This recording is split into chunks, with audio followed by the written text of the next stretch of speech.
انا عايز اسافر تهريب. انا ما معيش غير مبلغ بسيط وعاوز اسافر تهريب. بص يا جماعه، انا اتكلمت في الموضوع ده اكتر من مره، وبلاش تسافر تهريب مهما كان ظروفك، مهما كان المكان اللي انت رايحه، رايح ليبيا، رايح ايطاليا، رايح اي مكان في الدنيا. بلاش تسافر تهريب. اولا، الله اعلم هتوصل ولا لا. تمام. ممكن تتباع في السكة، ممكن تموت في السكة، ممكن تنضرب طلقة في الجمرك في أي حتة وأنت معدي تهريب. فأنا مرميش نفسي في التهلكة وأقول أنا مضطر. لأ، رزقك هيجيلك في أي حتة، في أي مكان أنت ليك رزق فيه، وربنا هيبعتهولك، إذا كان في مصر، إذا كان في أي دولة أنت رايحها. بلاش تسافر تهريب وتقلق أهلك عليك وأصحابك وناسك.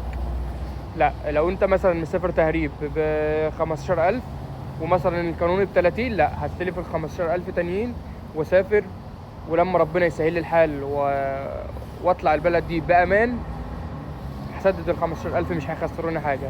بس هتيجي بسلام، وهتيجي وانت مطمن، وهتيجي من غير بهدلة، وهتبقى أمورك في السليم حتى في البلد اللي انت رايحها.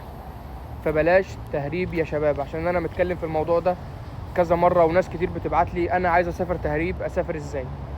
نصيحة، نصيحة، بلاش. خاف على نفسك، وبلاش تقلق أهلك عليك.